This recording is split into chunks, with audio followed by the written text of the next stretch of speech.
Hi friends, welcome to Archifacts for Telugu. మీరు ఒక్కసారి imagine చేసుకోండి, మీరు ఒక్క చుక్క కూడా ఆల్కహాల్ తాగకపోయినా బ్రీత్లైజర్ టెస్ట్ లో మీ బాడీలో ఆల్కహాల్ లెవెల్స్ అనేవి ఎక్కువగా ఉన్నట్టు చూపిస్తే ఎలా ఉంటుంది? అయితే ఇది రియల్ లైఫ్ లో పాసిబుల్ అంటే అవుననే చెప్పొచ్చు. ఎందుకంటే ఇది ఒక సూపర్ రేర్ వ్యాధి వల్ల ఇలా జరుగుతుంది. ఇంకా ఈ వీరి కండిషన్ ఏంటి? మీ బాడీ అనేది ఆల్కహాల్ తాగకుండానే బాడీలో ఆల్కహాల్ ని ఎలా ప్రొడ్యూస్ చేస్తుంది? ఇంకా దీని గురించి క్లియర్ గా ఈ వీడియోలో తెలుసుకుందాం. అయితే మీరు ఆల్కహాల్ తాగకుండానే మీ బాడీ అనేది ఆల్కహాల్ ని ప్రొడ్యూస్ చేస్తుంది. ఇది ఒక క్రేజీ అండ్ బయోలాజికల్ ట్విస్ట్ వల్ల ఇలా జరుగుతుంది. అయితే ఈ కండిషన్ పేరు ఆటో బ్రూవరీ సిండ్రోమ్. ఇంకా ఈ వ్యాధి ఉన్నట్లయితే మీ పొట్ట అనేది ఒక మినీ బీర్ ఫ్యాక్టరీలో వర్క్ చేస్తుంది.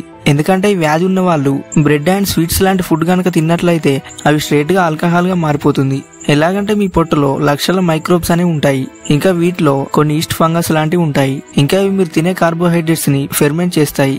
అయితే ఫెర్మెంటేషన్ లో కార్బ్స్ బ్రేక్ డౌన్ అయ్యి ఎథనాల్ అనే ప్యూర్ ఆల్కహాల్ అనేది ఫామ్ అవుతుంది. ఈ ఆల్కహాల్ అనేది మీ బ్లడ్ లోకి లీక్ అవుతుంది. ఇంకా బ్రీత్లైజర్ టెస్ట్ లో మీ బ్లడ్ లో ఆల్కహాల్ లెవెల్ అనేది ఎక్కువ ఉన్నట్టు చూపిస్తుంది. సో ఈ వ్యాధి ఉన్న వాళ్ళు ఆల్కహాల్ తాగకుండానే వాళ్ళ బాడీ అనేది బ్లడ్ లో ఆల్కహాల్ లెవెల్స్ ని 0.08% వరకు రీచ్ అవుతుంది. అయితే ఈ వ్యాధి రావడానికి ఒక రీజన్ ఏంటంటే మీ పొట్టలో మైక్రోబయామ్ బ్యాలెన్స్ అనేది డిస్టర్బ్ అయితే ఈస్ట్ ఫంగస్ అనేది ఓవర్ గ్రో అవుతుంది. ఇంకా దీన్ని ట్రిగర్ చేసే కొన్ని రీజన్స్ ఏంటంటే లాంగ్ టర్మ్ యాంటీబయాటిక్స్ యూజ్ చేయడం, ఇంకా హై షుగర్ డైట్ లేదా డయాబెటీస్, IBS లాంటి కండిషన్స్, ఇంకా కొందరిలో జెనెటిక్స్ వల్ల కూడా ఈ ప్రాబ్లం అనేది వస్తుంది. అయితే ఆల్కహాల్ బ్రేక్ డౌన్ చేసే ఎంజైమ్స్ అనేవి మన బాడీలో తక్కువగా ఉంటే బ్లడ్ లో ఆల్కహాల్ అనేది ఈజీగా అక్యుములేట్ అవుతుంది.